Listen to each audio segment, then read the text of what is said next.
एक आ. कृपा करी पंढरीनाथा. कवी संत नरहरी सोनार. प्रस्तुत अभंगात संत नरहरी सोनार यांनी पंढरीच्या विठ्ठलाचा महिमा वर्णन केला आहे. भक्तांचा सांभाळ करणारा पांडुरंग दयेचा सागर आहे, अशा शब्दात ईश्वराचा मोठेपणा त्यांनी वर्णन केला आहे.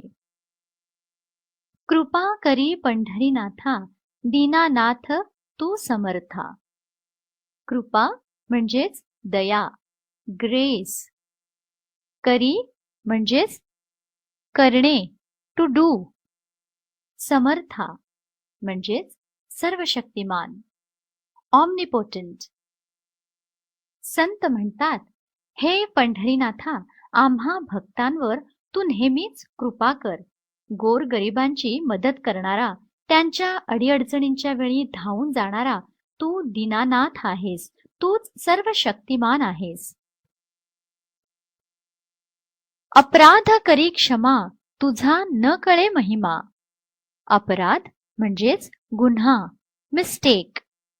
क्षमा म्हणजे माफी, फॉरगिव्हनेस. कळे म्हणजे समजणे, टू अंडरस्टँड. महिमा म्हणजेच ग्रेटनेस. जगताना आमच्याकडून अनेक अपराध, चुका होतात, त्यांना तू क्षमा कर. हे पंढरीनाथा, तुझा महिमा अमर्याद आहे. करी भक्तांचा सांभाळू, अनाथांचा तू कृपाळू. भक्त म्हणजेच डिवोटी. अनाथ म्हणजेच निराधार, अनप्रोटेक्टेड. कृपाळू म्हणजे दयाळू, मर्सीफुल. संत नरहरी सोनार विठ्ठलाला म्हणतात, ज्यांना कोणाचाच आधार नाही, अशा अनाथांवर कृपा करणारा कृपाळू तू आहेस. आम्हा भक्तांचा तू प्रेमाने सांभाळ कर. आम्ही बहुत अन्यायी, क्षमा करी विठाबाई. म्हणजेच, हे विठ्ठला, आम्हा भक्तांकडून कळत नकळत अनेकदा इतरांवर अन्याय होतो. आम्ही फारच अन्यायी आहोत, पण तू आम्हाला माफ कर. दया सागरा अनंता, कृपा करी पंढरीनाथा. म्हणजेच, तू आम्हा भक्तांवर दया करणारा दयासागर आहेस.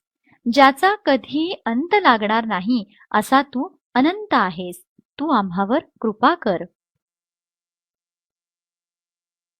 तुझे नामामृत सार, नरहरी जपे निरंतर. सार म्हणजेच एक्स्ट्रॅक्ट. जपे म्हणजेच जप करणे, चॅन्टिंग. निरंतर म्हणजेच नेहमी, ऑलवेज. संत म्हणतात, तुझ्या नावामध्ये अमृताचा गोडवा आहे, अमृताचे सार आहे. त्या नामाचा मी नरहरी नेहमीच जप करत असतो. कृपा करी पंढरीनाथा, दीनानाथ तू समर्था. अपराध करी क्षमा, तुझा न कळे महिमा. करी भक्तांचा सांभाळू, अनाथांचा तू कृपाळू. आम्ही बहुत अन्यायी, क्षमा करी विठाबाई. दया सागरा अनंता, कृपा करी पंढरीनाथा. तुझे नामामृत सार, नरहरी जपे निरंतर.